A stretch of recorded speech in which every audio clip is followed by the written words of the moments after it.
Give it up. Give up that war. You know, the war that you have to really fight is the war against yourself. You have to fight a war against yourself. Now, it's not easy to look in the mirror and to change your own life. It's hard as hell. You have to take responsibility. You have to learn new things. You have to feel uncomfortable. Good, because discomfort is how we grow. That's how we become strong. If you run away from discomfort and resistance your whole life, you will always be weak. And most people don't like being uncomfortable. If you don't want to be uncomfortable, please do not pursue success, because success is a very uncomfortable feeling. And I just learned to be comfortable being uncomfortable. Your comfort zone is irrelevant. What matters is, what are you trying to do with your life? Future you is going to give you advice on what to stop, what to start, on what a more courageous action would be. What's the first thing they would tell you to be or do to be more courageous? You ain't gonna have much of a life. If you play it safe, you won't have much of a life. Life is risk. It take courage to pursue your dream. Now, it's gonna cost you something. Most people are not willing to pay what it costs to go after your dream, because you're gonna have to hurt a little bit. And those are the times when you want to run and hide. You gotta be able to find energy. You gotta make up games, make up tricks, make up whatever you can to get to the next evolution of life. All successful people, if they fail by trying greatly, not by playing it safe and wishing and hoping that everything will work out all right in the future. What they do is they take great risks with no guarantee of success, and so can you. Rich people don't sleep 8 hours a day. That's a third of your life. You cannot be sleep 8 hours a day. We do not retreat. We do not give up. We do not surrender. And the reason why most of you are not successful is because every single time stuff's not going your way, you give up, you quit, you let go, and people feel weakness. They feel it. You can feel when somebody's not committed, when they're not all in, when they're not dedicated. If you want freedom, there's going to be an element of risk. There's going to have to be sacrifices made. There's going to have to be late nights, extra hours, persistence, and most importantly, growth. If you don't become someone else, you will not be able to earn your freedom. The person you are right now might not be good enough for the life you want. If you really want it, you're going to have to become someone else. The voice in my head said, you know what, man? You're gonna die never even trying to reach your full potential. And how's that gonna feel? So I'm gonna live even while I'm dead. I'm gonna be, because I believe in a higher power, whatever it may be. I don't know what it is. I believe that your mind lives forever. Some spirit, something lives forever. I'm gonna be haunted by the mere fact that I literally just, that's what I was. You wasted that life. That's what I was, man. You can look back and here lies David Goggins, a punk. That's it. And I get to live, so whatever heaven or hell is, you're in hell the rest of your life. The rest of your life.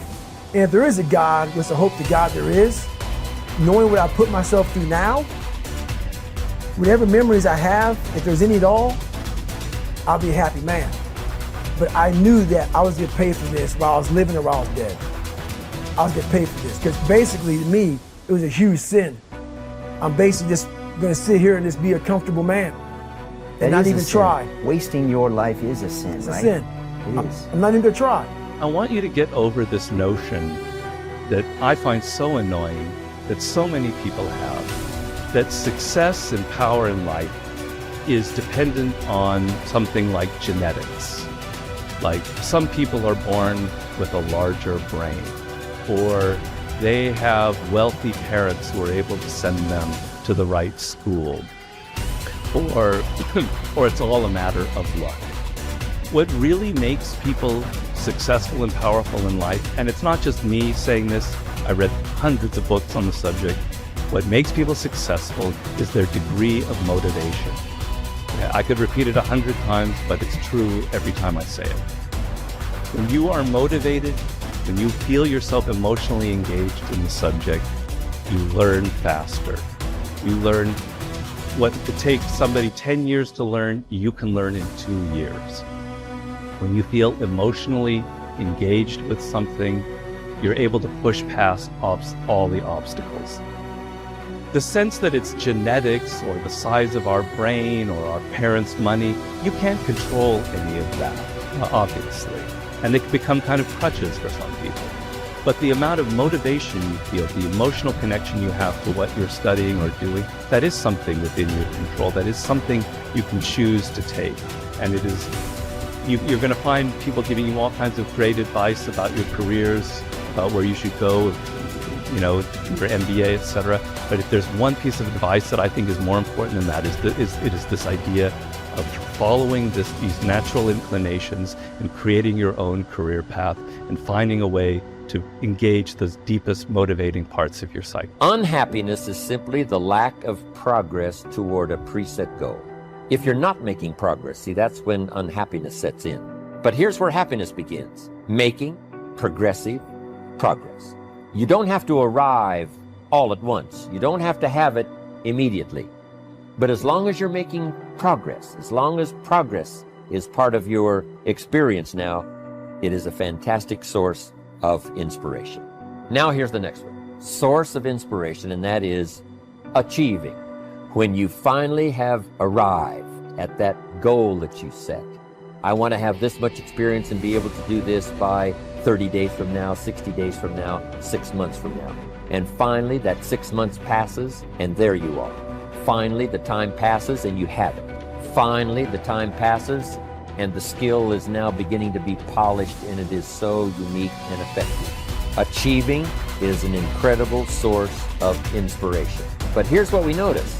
When you do achieve, whatever you set out in the beginning, where you decided and planned and you got started and you progressed, when you finally achieve, that achievement is not much more inspiration than when you decided. It's a different kind of inspiration. It's a different kind of feeling to having arrived. Knowing that you've got many other objectives to accomplish, many other places you want to go, things you want to do, the person you want to become. But at least I've got this one. You know, I've done this one. As the saying on the wall of the inner city school reads, God don't make no junk. Each person is capable of achieving excellence in some way, in some area. You have within you, right now, the ability to function at genius or exceptional levels in at least one, and perhaps several different intelligences. Your job is to find out what it could be for you.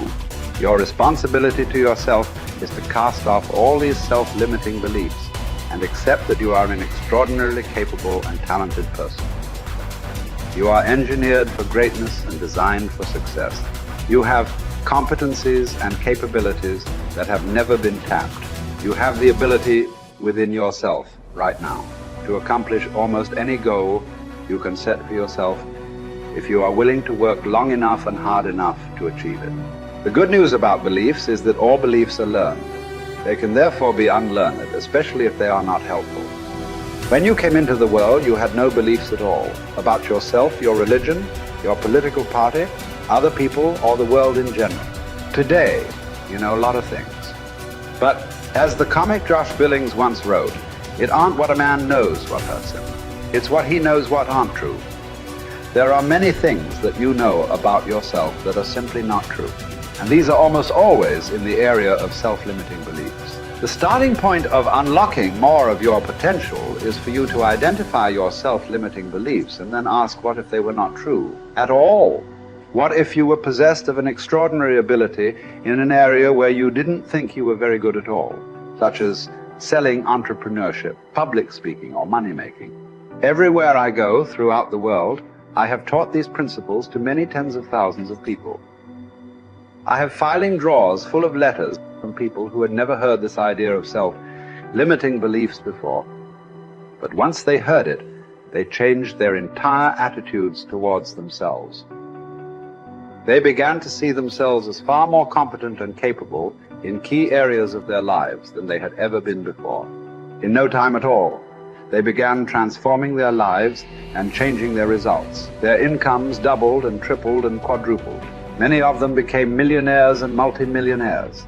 They went from the bottom of their companies to the top, from the worst performer in their sales forces to the highest earning person in their companies. After they changed their beliefs about themselves and their personal potentials, they learned new skills and took on new challenges. They set bigger goals and threw their whole hearts into achieving them. By questioning their beliefs and by refusing to accept that they were limited in any way, they took complete charge of their lives and careers and created new realities for themselves. And what countless others have done, you can do as well.